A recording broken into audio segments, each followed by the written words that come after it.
everyone, and welcome to Atlantic Canada's Hydrogen Journey. Reimagined Energy is excited to bring you this podcast in partnership with the Atlantic Hydrogen Alliance, a not-for-profit organization working to advance clean hydrogen as part of Atlantic Canada's transition to a low-carbon future. And if you want to dive even deeper, don't miss the Hydrogen East Conference on April 14th and 15th that's taking place at the Halifax Convention Centre.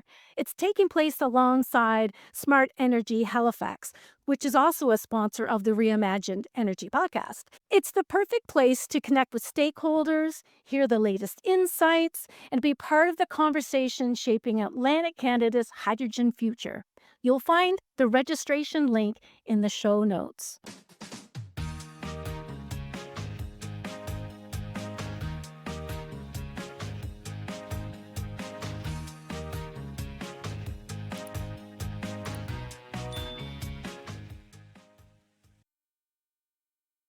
Thanks, Maria. I'm Derek Estabrook, Executive Director of the Atlantic Hydrogen Alliance, and your host for this podcast series. The world is transitioning toward net zero emissions, and Atlantic Canada isn't any exception. That means big changes in how we produce, store, and use energy. We're going to need a lot more clean electricity, but here's the thing. We just can't electrify everything. Some sectors like heavy transportation, marine vessels, industrial processes, and long-duration energy storage are going to need other decarbonization solutions. And that's where hydrogen comes in. I think Atlantic Canada has what it takes to lead. We have some of the best wind resources in the world, deep water, ice-free ports. We have prime access to European hydrogen markets, and hydrogen really can help our region become a global green energy powerhouse. But the reality is we're still in the early days. So can Atlantic Canada turn hydrogen into a major economic driver? Can we scale up production? Can we attract investment and build a thriving clean energy industry? And when will we see a boom in hydrogen exports to Germany and beyond? And so that's what this series is all about. We'll talk to industry leaders, policymakers, and experts to get the real story. We'll cut through the hype, we'll tackle the challenges, and we're going to explore what's next. So let's get started, because the road to net zero is just beginning.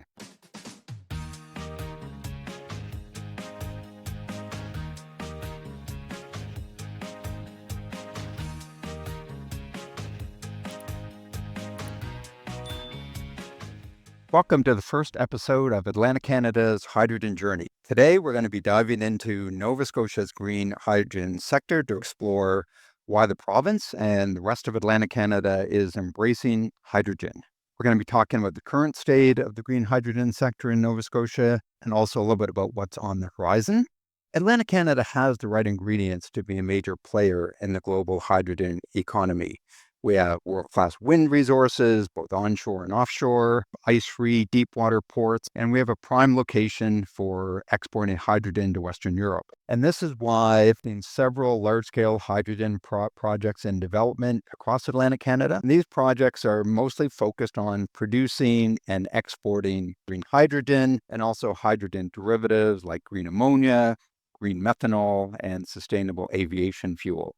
But green hydrogen in Atlantic Canada isn't just about exports. There's also potential to use hydrogen right here to help decarbonize sectors that are difficult to fully electrify, like heavy transportation, marine vessels, and heavy industrial processes. So to help us break all of this down, I'm joined by Dave MacGregor, Nova Scotia's Associate Deputy Minister of Energy. Since Dave's appointment back in 2022, he's been leading Nova Scotia's push for green hydrogen and other types of renewable energy by coordinating efforts across multiple government departments. Dave, welcome to the podcast. Thank you very much, Derek. Pleased to be with you. Okay. So to start, why don't you tell us a little bit about your background and your role as Associate Deputy Minister?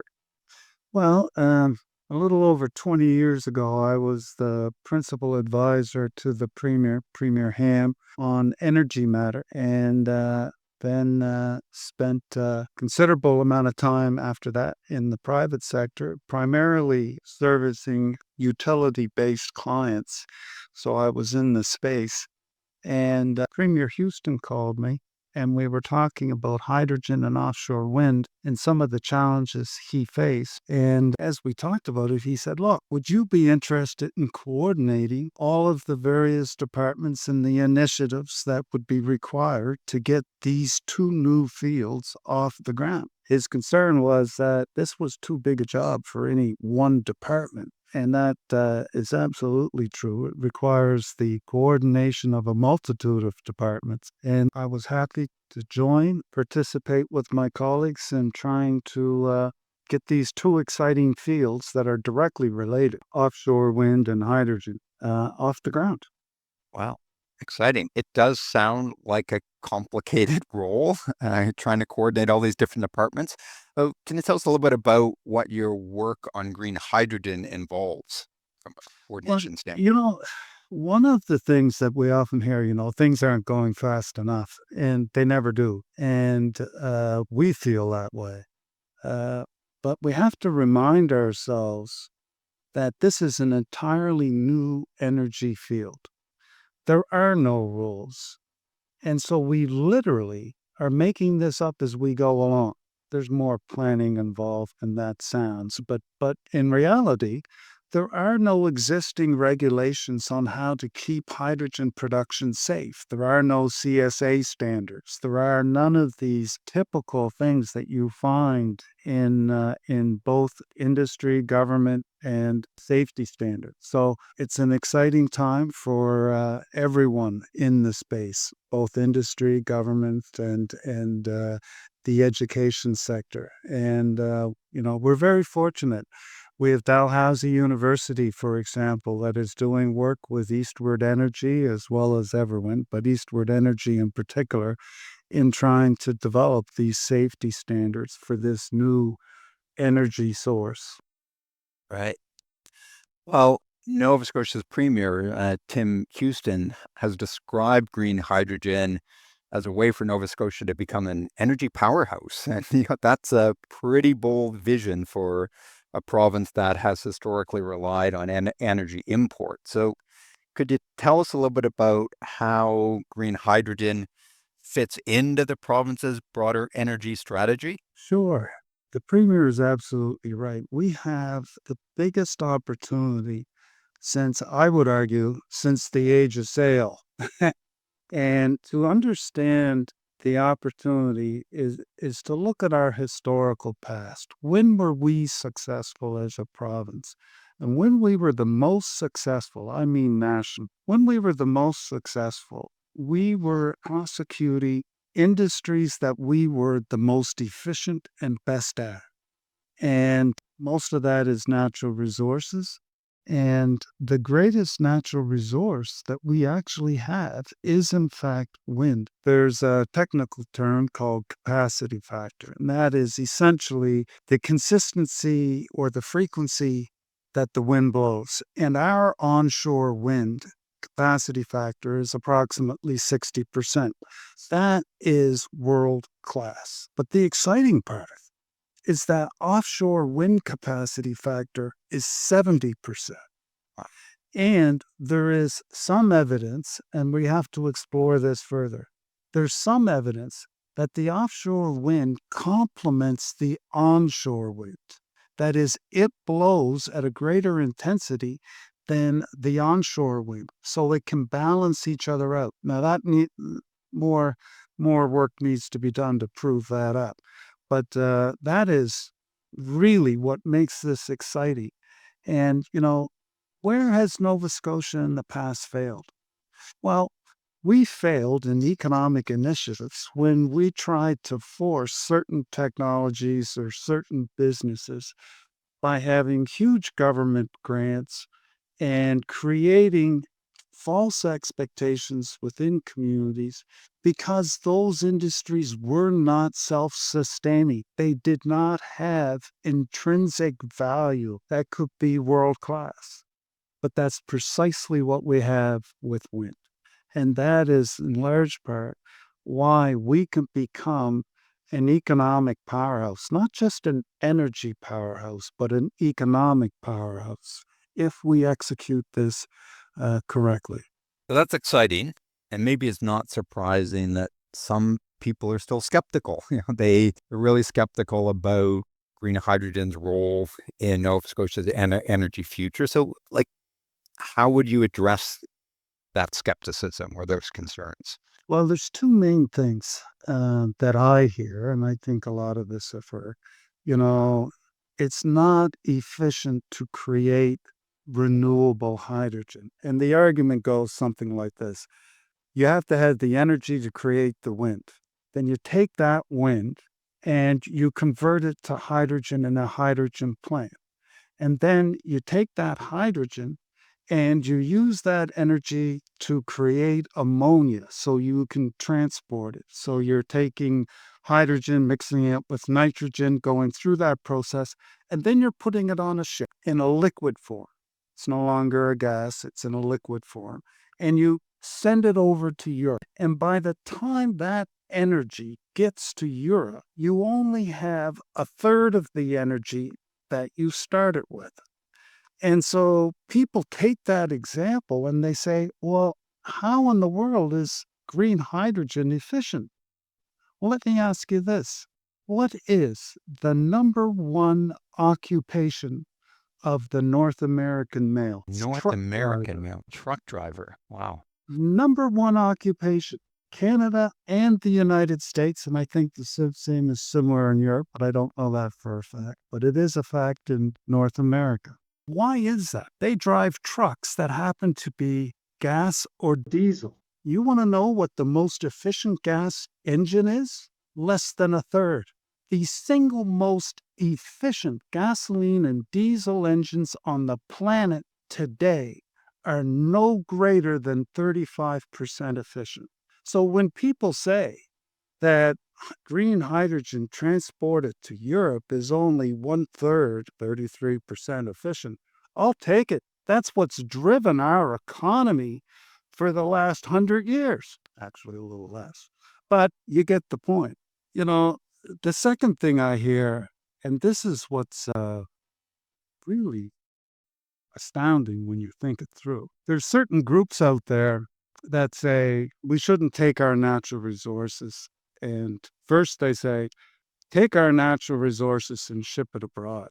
We should green the grid first, green Nova Scotia first. Well, let's look at that. We're over 50% renewable energy today.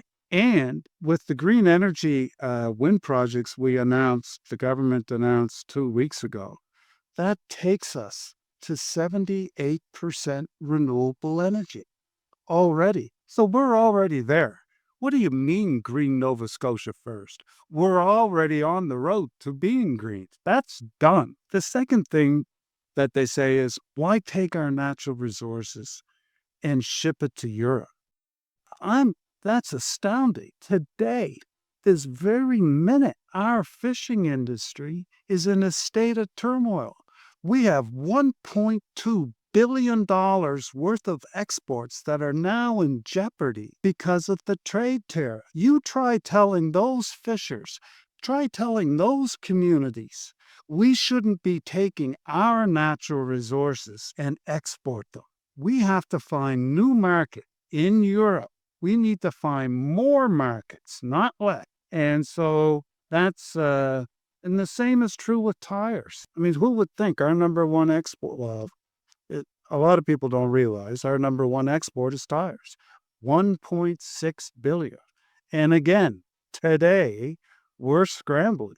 What do we do with our exports?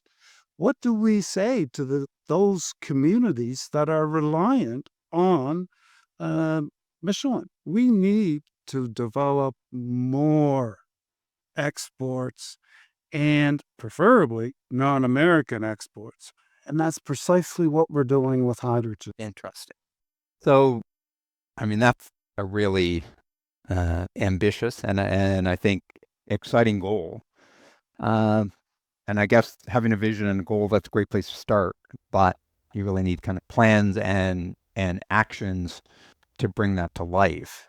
So to get started on that path, Nova Scotia released its Green Hydrogen Action Plan back in late 2023. So could you just kind of walk us through a few of the key priorities from that plan and how that plan can help accelerate growth of the hydrogen sector here in the province? Sure. The green hydrogen plan, we felt we had to put a document together to show Nova Scotians exactly what we're working on and what the steps are. But importantly, what I'd like to do is share with you some of the goals straight from the action plan.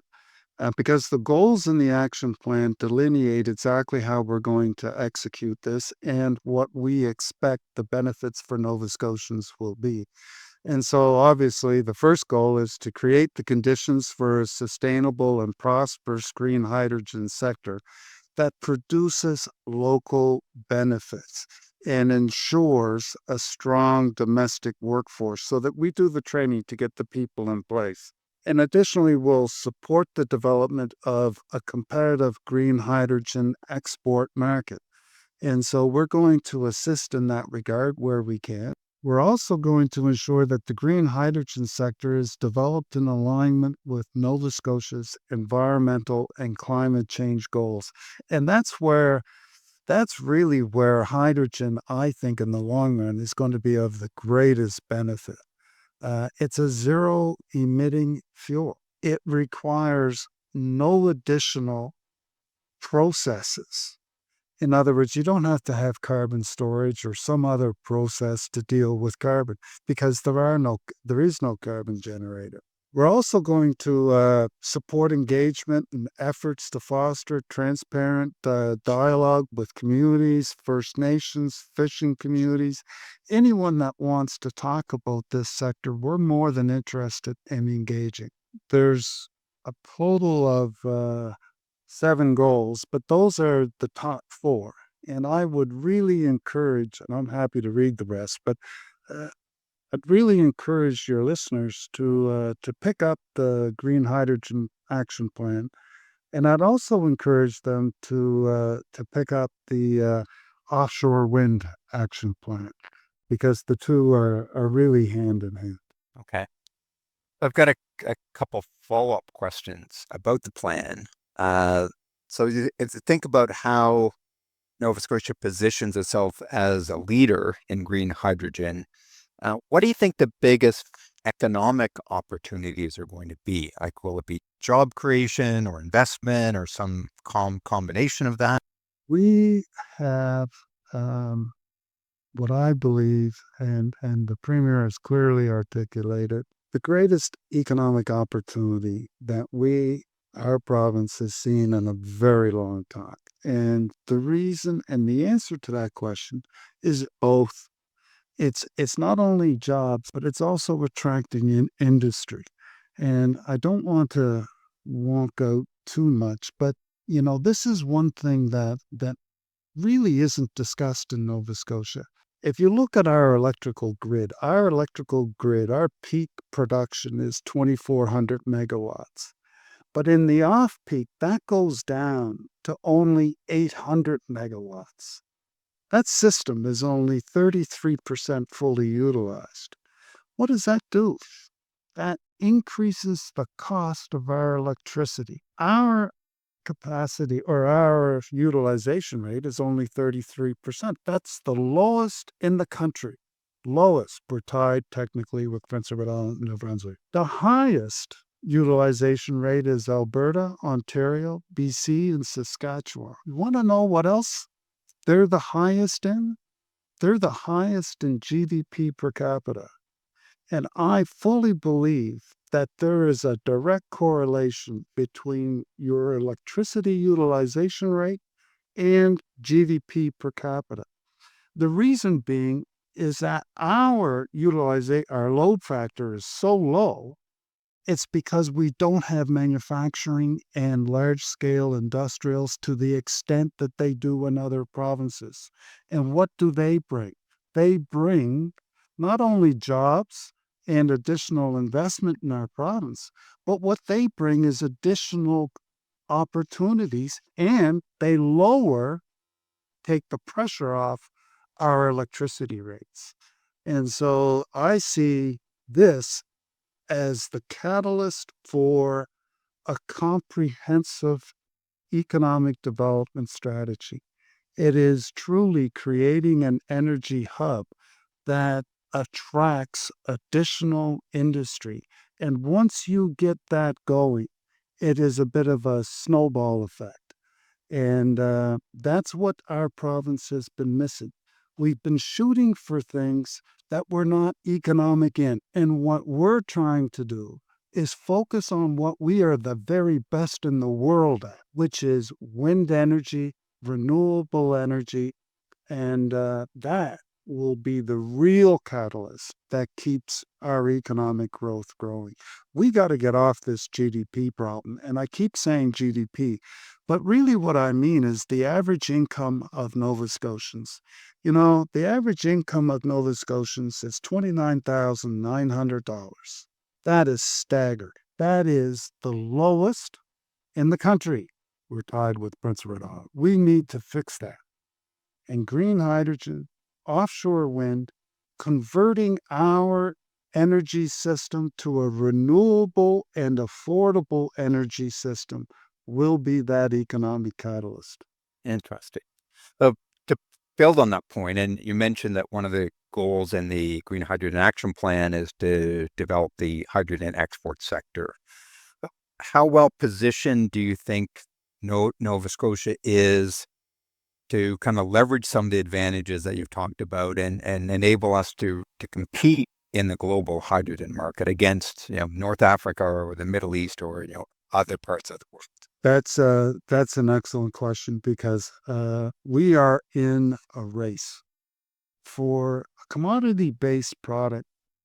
You really have to be first to market.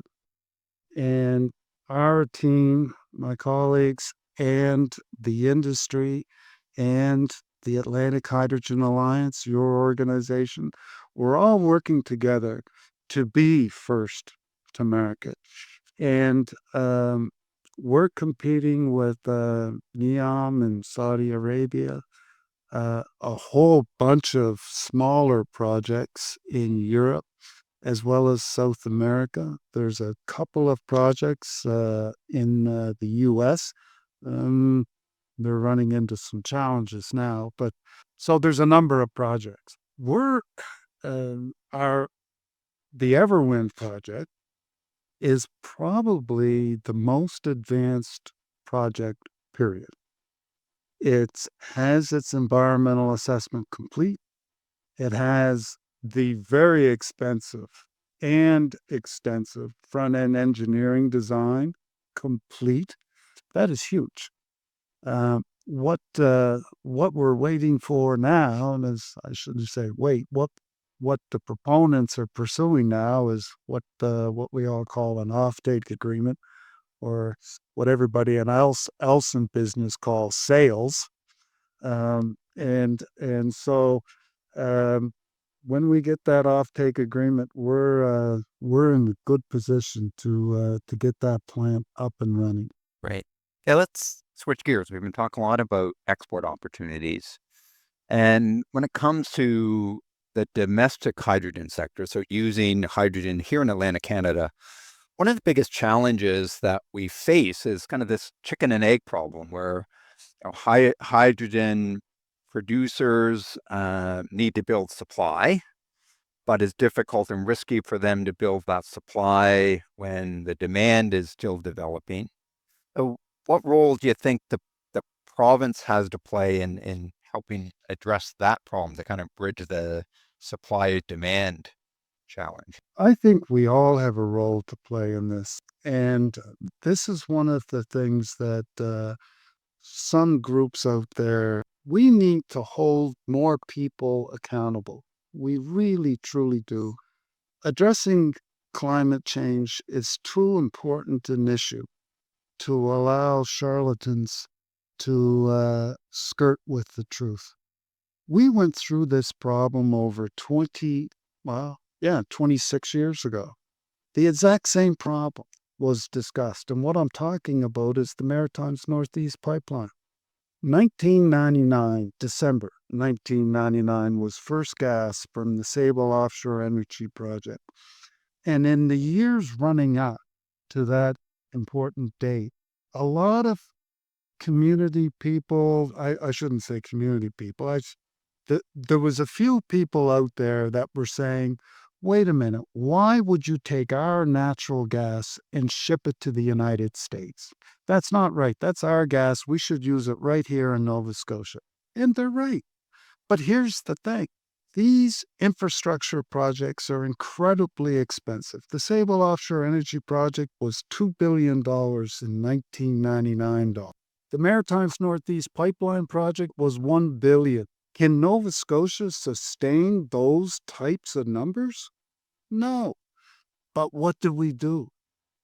We allowed the American market to build the infrastructure so it became affordable for Nova Scotia. And as that project was built on the economics of supplying gas to the United States, what immediately happened? What immediately happened was Maritimes Northeast did a deal with, made a sale with Nova Scotia Power, 60,000 million cubic feet a day for Tufts Cove. So Nova Scotians were able to afford, and that was good for ratepayers, and it was good for Nova Scotians.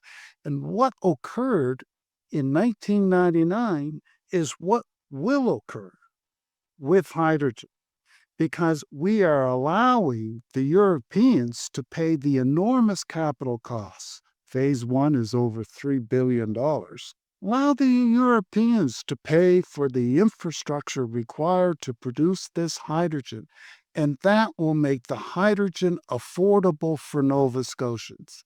And believe me, the Premier's made it abundantly clear to every hydrogen proponent that hydrogen must be made available to Nova Scotians, and it needs to be affordable. And if we follow this plan, that's exactly what we'll have. So would you say then that it's really not a choice between deciding whether we produce hydrogen exported or whether we produce it to use domestically, that those two goals are actually quite complementary? Absolutely complementary. We, Nova Scotia is only 1 million people. Europe's 300 million. We cannot sustain a $3 billion phase one cost. That capital cost, we cannot, it's just impossible. But if we develop the European market, allow them to pay for it, that's what makes it affordable for Nova Scotians. Okay. Well, this has all been really interesting. I want to end by looking ahead, and I'll kind of say this with a caveat that we're living in really uncertain times, both geopolitically and economically. To that extent, it's difficult even to forecast what might happen tomorrow, let alone 5 or 10 years down the road. But still, when you look kind of into the future, what excites you most about Nova Scotia's future in the green hydrogen sector? Wow.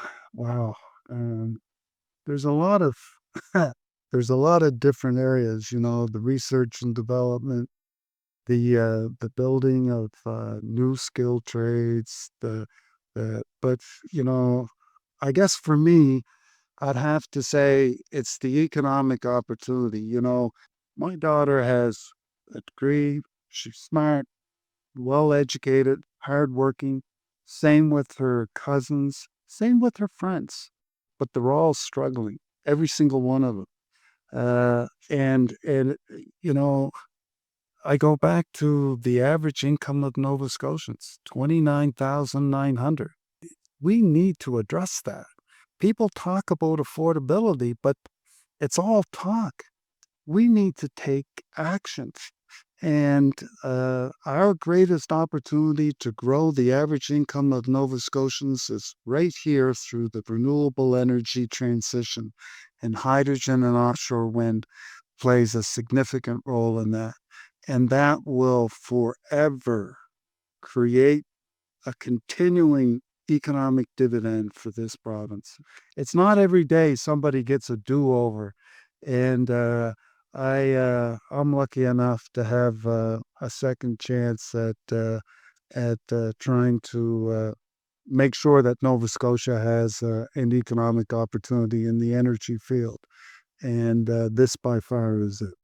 Well, thanks, Dave. I really appreciate you taking time to join me on this, our first episode of Atlantic Canada's Hydrogen Journey. And to the point you just made, we really wish you and the province well in your drive to transform Nova Scotia into an energy powerhouse. So thanks again.